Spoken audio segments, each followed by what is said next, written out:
سورہ کہف اس کی بڑی فضیلت آئی ہے، حدیث پاک میں ہے جو جمعہ کے دن سورہ کہف کی تلاوت کرے گا اللہ تعالیٰ اس کے گھر سے خانہ کعبہ تک ایک نور کا راستہ پیدا فرمائے گا۔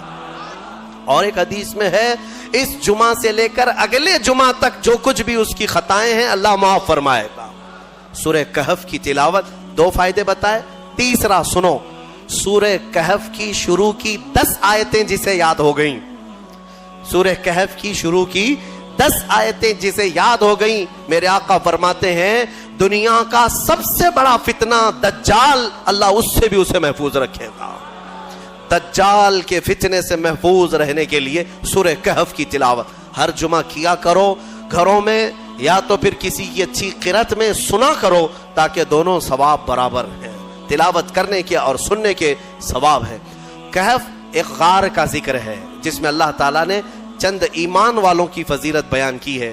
عیسیٰ علیہ السلام کے زمانے کے 300 سال بعد، آپ کو آسمانوں سے اوپر اٹھا لیے جانے کے 300 سال بعد لوگوں میں عقیدہ بگڑ گیا تھا۔ ایک بادشاہ آیا تھا جس کا نام دقیانوس تھا اور وہ ظالم تھا اور وہ لوگوں کا عقیدہ بدل رہا تھا، اور یہاں تک کہ وہ اپنے لیے سجدہ کرواتا، اپنی خدائی کا اعلان کر رہا تھا، یا پھر بتوں کی پرستی شروع ہو گئی۔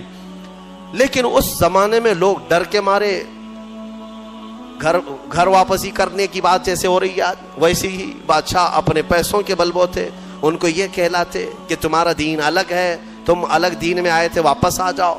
دھرم پریورتن بدل رہا تھا، کئی بدل چکے تھے، پیسوں کے لیے کچھ لوگ بدلتے ہیں، طاقت کے لیے کچھ لوگ بدلتے ہیں، ڈر سے کچھ لوگ بدلتے ہیں، لیکن جو اللہ والے ہیں وہ ہر زمانے میں قائم رہتے ہیں۔ بادشاہ کے کچھ وزیروں میں لوگ تھے جن کی تعداد 7 اور بعض روایتوں میں 8، اللہ بہتر جانتا ہے ان کی تعداد کتنی تھی۔ یہ الگ الگ لوگ تھے، یہ ایمان والے لوگ تھے جو اللہ پر ایمان رکھتے اور آخرت پر ایمان۔ اب وہ جو ذکر کرتا اسے مار دیا جاتا۔ تو ان لوگوں نے ایک دن مشورہ کیا کہ اس شہر کو چھوڑ کر ہم دور چلے جاتے ہیں، اپنے ایمان کی حفاظت کریں۔ اب یہاں ایمان بچانا بہت مشکل ہو گیا ہے، ورنہ بادشاہ کے سامنے سر جھکانا پڑے گا، شرک اور کفر کرنا پڑے گا، ہم چلتے ہیں شہر سے باہر۔ یہ ساتوں نے راتوں رات مشورہ کیا اور نکل پڑے۔ ان کے ساتھ ایک کتا ہو لیا، اصحاب کہف کا کتا کہا جاتا، ساتھ میں چلتا رہا، اور یہ لوگ آبادی سے بہت دور نکل کر باہر گئے، اور ایک غار تھا، اس غار میں ان لوگوں نے رات کو پناہ لی، سونے کے لیے چلے گئے۔ اور وہاں پر جب سونے کے لیے وہ لوگ گئے تو اللہ تعالیٰ فرماتا ہے فَضَرَبْنَا عَلَىٰ آذَانِهِمْ فِي الْكَهْفِ سِنِينَ عَدَدًا، ہم نے ان کے کانوں پر سالوں تک کے لیے نیند کو طاری کر دیا، سلا دیا ان کو رب تعالیٰ۔ وہ ایسی گہری نیند میں سو گئے کہ پھر اٹھے نہیں۔ دن گزرتے چلے گئے، بادشاہ کو کسی نے خبر کر دی کہ تیرے دربار کے یہ وزیر بھاگے ہیں۔ بادشاہ نے ڈھونڈنے کا حکم دیا، اور ڈھونڈتے ڈھونڈتے ان کے پیروں کے نشان سے وہاں غار تک لوگ پہنچ گئے۔ بادشاہ نے کہا، بادشاہ سے کسی ایک شخص نے کہا اس غار کے اندر یہ لوگ سو رہے ہیں۔ تو بادشاہ نے کہا ان کی سزا یہ ہے کہ اس غار کو اچھی طرح سے دیوار لگا کر بند کر دو، یہی ان کی قبر بن گئی، یہ کبھی باہر نہ آ سکے، ان کی سزا یہی ہے۔ دیوار تعمیر کر دی گئی اور غار کا منہ سب بند کر دیا گیا، وہ نکل نہیں سکتے تھے۔ اندر جیسے ہی وہ لوگ سو گئے، بادشاہ سزا دے کر چلا گیا۔ وہاں ایک چرواہا تھا، اس نے ان کا پورا واقعہ دیوار پر لکھ دیا، یہ کون لوگ تھے، ان کا نام کیا تھا، یہ کیوں اپنے شہر سے نکلے تھے، لکھ کر کے رکھ دیا۔ زمانے بدلتے گئے، مہینے، سال، اس کے بعد صدیاں، 300 سال گزر گئے، 300 سال گزر گئے تقریباً۔ 300 سال کے بعد اللہ تبارک و تعالیٰ نے دوبارہ انہیں اٹھایا۔ وہ جب اٹھے تو آپس میں ایک دوسرے کو دیکھنے لگے، پوچھنے لگے کتنی دیر ہو گئی سو کر کے۔ کسی نے کہا ہم رات کو آئے تھے صبح ہو گئی ہے، کسی نے کہا صبح آئے تھے دوپہر ہوئی۔ اب اسی سے آپ اندازہ لگا لیں کہ رب تبارک و تعالیٰ صدیوں کو چاہے تو منٹوں میں گھیر سکتا ہے۔ جب اصحاب کہف کے ایمان والوں کے لیے 300 سال آدھے دن کے برابر لگ رہے ہوں تو میرے مصطفیٰ کے معراج کا سفر اگر وہ لاکھوں سال کا بھی ہو تو دنیا والوں کے لیے منٹوں کا کیوں نہیں لگ سکتا؟ یہ اللہ رب العزت جیسا چاہے وقت کو گھیر دے اور چھوٹے وقت کو چاہے تو طویل کر دے. ہاں اب اٹھے اور اس کے بعد ان لوگوں نے پھر آپس میں دیکھ کر نشانیاں بھی بدلی ہوئی تھی, بال بڑے تھے, ناخن بہت بڑے ہو چکے تھے, سب تبدیلی تھی. تو پھر انہوں نے کہا خیر جیسا بھی ہے ایک صاحب کو بھیجو تاکہ کھانا لے آئے, بھوک لگی. تو ایک صاحب ان میں جو تھے ان کو کہا کہ چھپ کر کے جانا, کہیں بادشاہ کے کارندے دیکھ نہ لیں ورنہ وہ ہمیں پکڑ لیں گے تو پھر اپنے دین میں واپس لے جائیں گے یا تو پھر ہمیں ہلاک کر دیں گے. یرجموکم او یعیدوکم فی ملتہم, وہ اپنی دین میں ہمیں واپس لے جائیں گے, سنبھل کر جانا. پھر ایک صاحب نکلے پیسے لے کر کے, بازار میں گئے کھانا لینے کے, کھانا خریدا اور پیسے دیا. ارے 300 سال پہلے کا سکہ تھا, کتنی بادشاہتیں آئی گئی. دکان والے نے دیکھا اور کہا یہ کیا دے رہے ہو؟ کہا پیسہ دے رہے ہیں. کہا یہ پیسے کہاں سے تمہیں ملے؟ کہا یہ ہمارے اپنے پیسے ہیں. دکان والے کو شک ہوا کہ اس کو شاید پرانا کوئی خزانہ ہاتھ لگا ہوگا, کیونکہ سونے کے سکے ہوتے تھے پہلے, چاندی کے سونے کے سکے, یہی کرنسی ہوتی تھی. یہ نوٹوں کی, یہ یہودیوں کی کرنسی جس کو آج ہم استعمال کر رہے ہیں. اصل جو کرنسی تھی وہ سونے اور چاندی کی ہوا کرتی. تو پھر دکان والے نے اس صاحب کو جو اصحاب کہف میں ہے دکان پر ہی کھڑا کیا اور اندر سے جا کر کے بادشاہ کی پولیس کو خبر کر دیا. اس وقت جو بادشاہ تھا اس کا نام بیدروس تھا, وہ ایمان والا تھا اور وہ اللہ کی بارگاہ میں دعا کر رہا تھا, روز دعا کرتا تھا کہ اے مولا میری قوم گمراہ ہو رہی ہے, یا آخرت پر یقین نہیں کر رہی ہے, مرنے کے بعد دوبارہ زندہ ہونے پر یقین نہیں کر رہی ہے, تو کوئی ایسی نشانی دکھا دے کہ ان کا عقیدہ مضبوط ہو جائے. بادشاہ کی دعا پر اللہ تبارک و تعالیٰ نے دوبارہ ان کو زندہ کیا.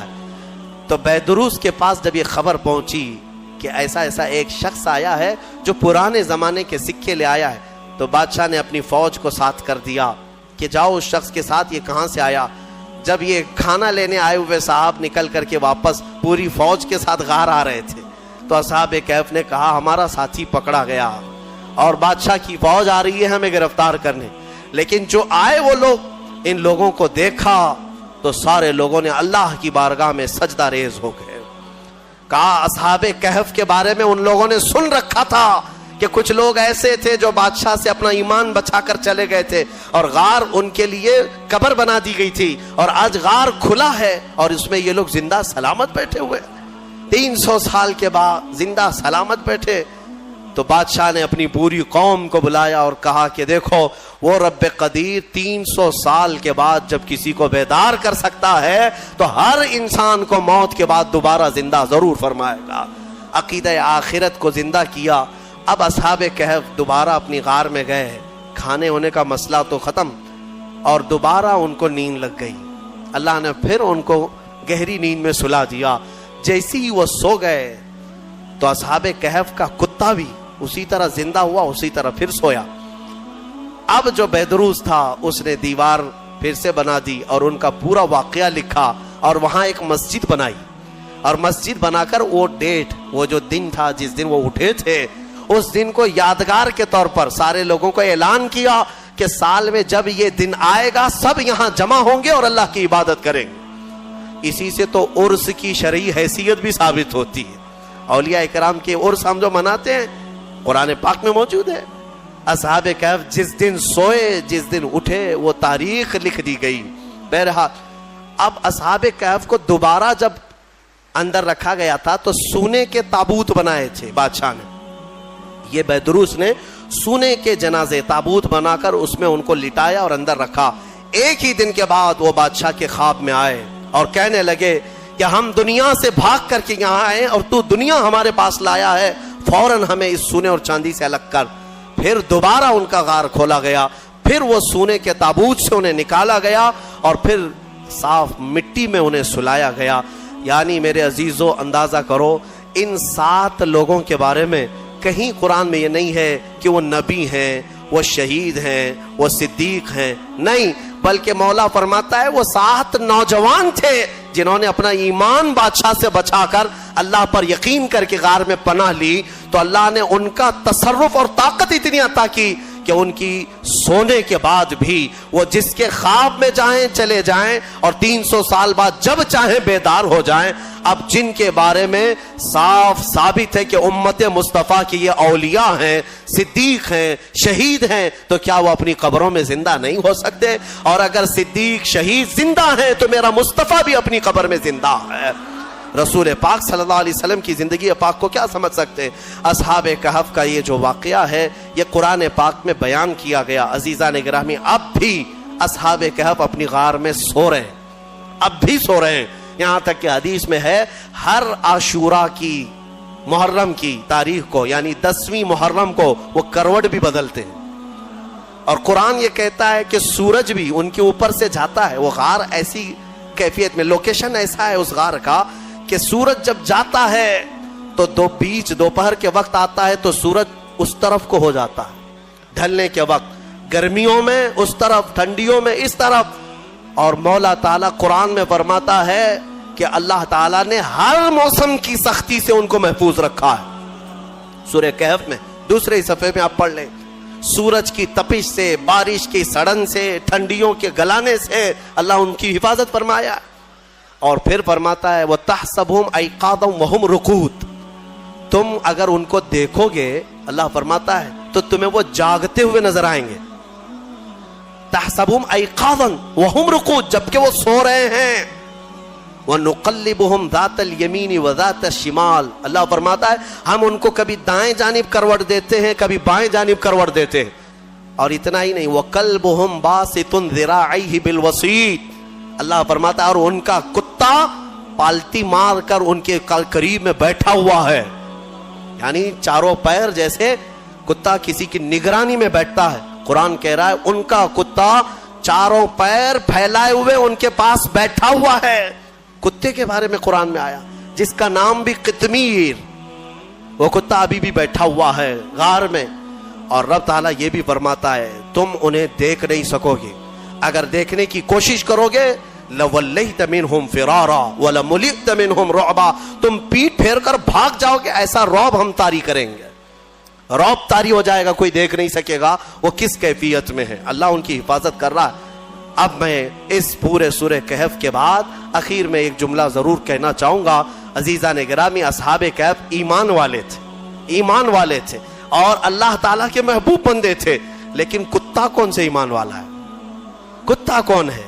کتا تو ایک جانور ہے اور اس کے بارے میں حدیث میں آیا ہے سارے جانور قیامت کے دن ختم کر دیا جائیں گے، وہ معدوم کر دیا جائیں گے، ان کا وجود ختم کر دیا جائے گا. لیکن کچھ جانوروں کا ذکر میرے آقا نے حدیث میں فرمایا وہ جنت میں بھی جائیں گے. ان جانوروں میں اصحاب کہف کا کتا بھی ان کے ساتھ جنت میں جائے گا. اصحاب کہف کا کتا جنت میں جائے گا. اب مجھے یہ توجہ چاہتا ہوں، اصحاب کہف کا کتا جنت میں کیوں جائے گا؟ اس لیے میرے عزیزو ہے کتا لیکن تھا اللہ والوں کے ساتھ. تھا کس کے ساتھ؟ اللہ والوں کے ساتھ تھا. اسی لیے کہتے ہیں اولیاء اکرام کے دامن سے جو چیز لگ جاتی ہے وہ بھی نسبت سے بڑی محترم ہو جاتی ہے. اصحاب کہف کا کتا اگر ان کے قریب ہو کر جنت میں جا سکتا ہے تو ہم غوث کے دیوانے ہو کر کیوں نہیں جا سکتے؟ اسی لیے بریلی کے امام نے گنگنایا بھی تو یوں گنگنایا، یا غوث تجھ سے در، در سے سگ، اور سگ سے ہے مجھ کو نسبت، میری گردن میں بھی ہے دور کا ڈورا تیرا. اس نشانی کے جو سگ ہیں، سگ کہتے کتے کو، اعلیٰ حضرت کیا کہتے ہیں؟ غوث تم سے دربار کو نسبت ہے، تمہارے دربار سے تمہارے کتے کو نسبت ہے، اور تمہارے کتے سے مجھے نسبت ہے، اور میری گردن میں بھی ہے دور کا ڈورا تیرا. اور جن کتوں کے گلے میں پٹا ہوتا ہے اسے میونسپلٹی والے نہیں پکڑتے. ہاں کیوں؟ اس لیے کہ کسی کا پالا ہوا ہے، کوئی ہاتھ نہیں لگاتا. اعلیٰ حضرت فرماتے ہیں اس نشانی کے جو سگ ہیں نہیں مارے جاتے. یا غوث حشر تک میرے گلے میں رہے پٹا تیرا. اللہ تعالی ہم سب کو قادری پٹا عطا فرمائے. کیا دبے جس پہ حمایت کا ہو پنجا تیرا، شیر کو خطرے میں لاتا نہیں کتا تیرا. ہم اسی بات پر فخر کرتے ہیں. اعلیٰ حضرت نے بھی فخر کرنا جو سکھایا ہے وہ اس پر ہے کہ میری قسمت کی قسم کھائیں سغانے بغداد. اعلیٰ حضرت فرماتے ہیں بغداد کے کتے بھی اگر مجھے دیکھیں گے تو میری قسمت کی قسم کھائیں گے. کس بات پر؟ اللہ حضرت فرماتے ہیں میری قسمت کی قسم کھائیں سگانے بغداد، ہند میں رہ کے بھی دیتا رہوں گا پہرا تیرا۔ انشاءاللہ العزیز آخری سانس تک ہم مصطفیٰ کریم کی عزت اور ان کی ناموس کا پہرا دیتے رہیں گے، چاہے کفار کے چنگل میں ہی کیوں نہ رہیں، اس لیے کہ ہمیں پتا ہے اگر ابو جہل کی مٹھی میں بھی کنکریاں جائیں تو مولا ان سے کلمہ طیبہ پڑھاتا ہے۔ اللہ رب العزت اگر آج ہمیں ظالموں کے چنگل میں رکھا ہے تو زبان تو مولا کی قدرت میں ہے، جب تک وہ چاہے اپنے مصطفیٰ کے گن گانے کی توفیق عطا کرتا رہے گا۔ وآخر دعوانا الحمدللہ رب العالمین۔